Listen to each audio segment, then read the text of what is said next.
Hey, everybody, this is Jennifer Rose. Thank you for meeting me here in this virtual space. Thanks for coming onto my channel. This is a part two to the video that I did on why I can't stop thinking when I'm meditating, when I'm doing yoga, when I am trying to still my mind. I'm trying to still my mind. So, as I said in that video, I get this question in a lot of different forms. It comes in many, many different forms. Why can't I stop thinking? I just can't stop thinking. I want to stop thinking because that's what we think meditation means, like stop thinking. That's not what meditation means to me. Meditation means to me spending time with myself with an open minded attitude. Open minded. I'm just open to whatever experience I'm going to have of myself. I'm open. I'm trying to the best of my ability to not judge, compare, or quantify the experience as good or bad. It's just an experience. So in the last video in part 1, I talked about like if you're going to meditate 300 times, you're going to have 300 different experiences of yourself. And each one of those experiences is valid. Each one of those experiences is legitimate.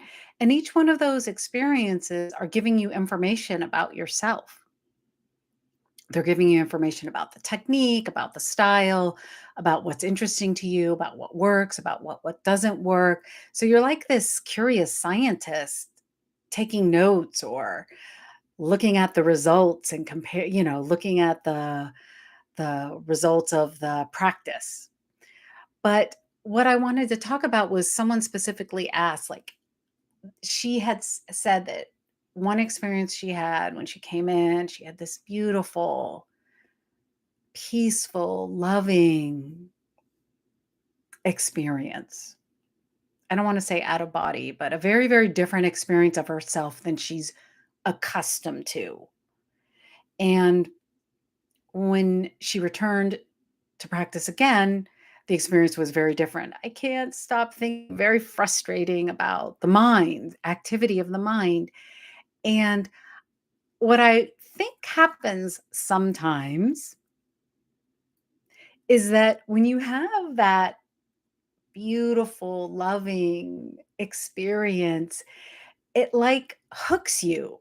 It like hooks you into the practice. You're like, wow, I can have an experience of myself where I'm not caught up in all my thoughts. I get relief from worrying or preoccupation, or I get relief from my self judgment of the world around me or myself. And it kind of like, it's like a little carrot dangling in front of you that you're like, wow, I could have this experience of myself and I want more. I want more of those experiences of myself that are calm, relaxed, aware, but quiet. And if we continue on with the practice, then we get all those other kind of experiences of ourselves that shows us. It's like revealing to us what's really going on in our mind, in our emotions, and in our body. And it gives us the opportunity as we continue on with our practice with gentle persistence. That's what my teacher would always say. We gently persist. And that's actually in the Yoga Sutras, that as we continue with the practice, gently persisting, that we increase our capacity to be welcoming to whatever arises in us. So we increase our capacity to have this open minded attitude towards ourselves, this friendly attitude towards ourselves, and then ultimately to the world around us. So I hope this little video, part 2, Why Can't I Stop Thinking, I hope you find it helpful in your practices, and I hope you find it helpful in your daily life. That's why I meditate, because I want to feel quiet and calm and flexible and resilient as I move through this pretty wild world that we live in. So if you're listening to this on YouTube and you're seeing it on YouTube, please do all the things, like it, love it, um, post a comment, ask a question, and I will see you next time.